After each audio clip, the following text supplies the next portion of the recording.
प्रेम से कहिए जय जय श्री राधे। एक गांव के बाहरी हिस्से में एक वृद्ध साधु बाबा छोटी सी कुटिया बनाकर रहते थे। वे ठाकुर जी के परम भक्त थे। स्वभाव बहुत ही शांत और सरल। दिन रात बस एक ही कार्य था, बस ठाकुर जी के ध्यान भजन में खोए रहना। ना खाने की चिंता, ना पीने की चिंता रहती तो बस एक कि ठाकुर जी की सेवा में कोई कमी ना रह जाए। भोर से पूर्व ही जाग जाते, स्नान और नित्य कर्म से निवृत्त होने लग जाते और उसके बाद लग जाते ठाकुर जी की सेवा में।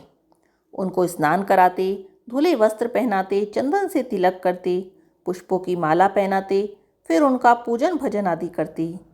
जंगल से लाए फलों से ठाकुर जी को भोग लगाते।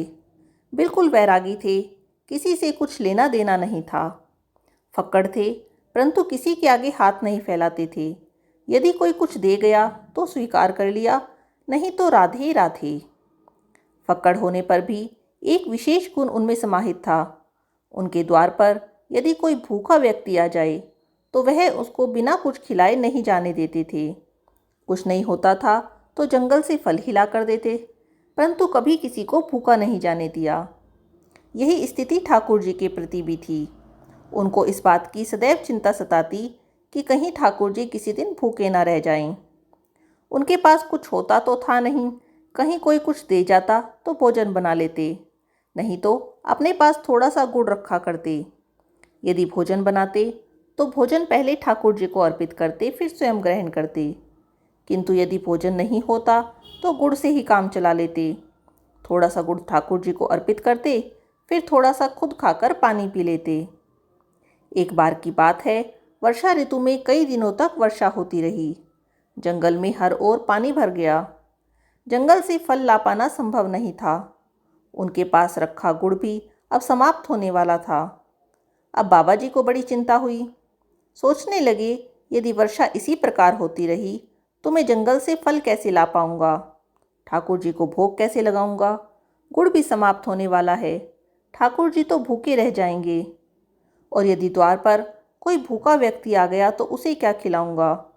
यही सोचकर गहरी चिंता में डूब गए। उन्होंने एक निश्चय किया कि अब से मैं कुछ नहीं खाऊंगा। जो भी मेरे पास है वह ठाकुर जी के लिए और आने वालों के लिए रख लेता हूँ। ऐसा विचार कर उन्होंने कुछ भी खाना बंद कर दिया और अब मात्र जल पीकर ही गुजारा करने लगे। किंतु ठाकुर जी को नियमित रूप से भोग देते रहे। बाबा जी की भक्ति देखकर ठाकुर जी बहुत प्रसन्न हुए, किंतु उन्होंने उनकी परीक्षा लेने का विचार किया। 2 दिन बाद ठाकुर जी ने एक वृद्ध ब्राह्मण का रूप धारण किया और उनकी कुटिया में उस समय पहुंचे जब बहुत तेज बारिश हो रही थी। वृद्ध ब्राह्मण को कुटिया पर आया हुआ देखकर साधु बाबा बहुत प्रसन्न हुए और उनको प्रेम पूर्वक कुटिया के अंदर ले गए। उनको प्रेम से बिठाया, उनकी कुशल क्षेम पूछी। तब वह ब्राह्मण बड़ी ही दीनवाणी में बोले, 3 दिन से भूखा हूँ, शरीर बहुत कमज़ोर हो गया है। यदि कुछ खाने का प्रबंध हो जाए तो बहुत कृपा होगी। अब साधु बाबा ने ठाकुर जी को मन ही मन धन्यवाद किया कि उनकी प्रेरणा से ही वे कुछ गुड़ बचा पाने में सफल हुए हैं। अब स्वयं भी 3 दिन से भूखे थे, किंतु उन्होंने यथासंभव गुड़ और जल उन ब्राह्मण को अर्पित करते हुए कहा, श्रीमान जी, इस समय तो इस कंगले के पास मात्र यही साधन है, आप इसे ग्रहण करें। बाबा जी की निष्ठा देखकर ठाकुर जी बहुत प्रसन्न थे, किंतु उन्होंने अभी और परीक्षा लेने की ठानी। वे बोले, इससे भला मेरी भूख कैसे मिटेगी। यदि कुछ फल आदि का प्रबंध हो जाता तो ठीक रहता। अब बाबा जी बहुत चिंतित हुए। उनके द्वार से कोई भूखा लौटे ये उन्हें स्वीकार नहीं था। वह स्वयं वृद्ध थे, 3 दिन से भूखे थे, शरीर भूख से निढाल था, किंतु सामने विकट समस्या थी। उन्होंने उन ब्राह्मण से कहा, ठीक है श्रीमान जी, आप थोड़ा विश्राम कीजिए, मैं फलों का प्रबंध करता हूँ। बाबा जी ने ठाकुर जी को प्रणाम किया और चल पड़े भीषण वर्षा में जंगल की ओर फल लाने के लिए। जंगल में पानी भरा था।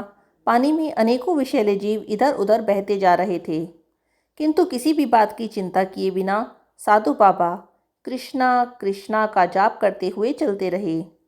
उनको तो मात्र एक ही चिंता थी कि द्वार पर आए ब्राह्मण देव भूखे न लौट जाएं। जंगल पहुंचकर उन्होंने फल एकत्रित किए और वापस चल दिए। कुटिया पर पहुँचे तो देखा कि ब्राह्मण देव उनकी प्रतीक्षा कर रहे हैं। बाबा जी ने वर्षा और भरे हुए पानी के कारण विलंब के कारण उनसे क्षमा मांगी और फल उनको अर्पित कर दिए। वह ब्राह्मण देवता बोले, बाबा जी आप भी तो ग्रहण कीजिए। किंतु वह बाबा जी बोले, क्षमा करें श्रीमान जी, मैं अपने ठाकुर जी को अर्पित किए बिना कुछ भी ग्रहण नहीं करता।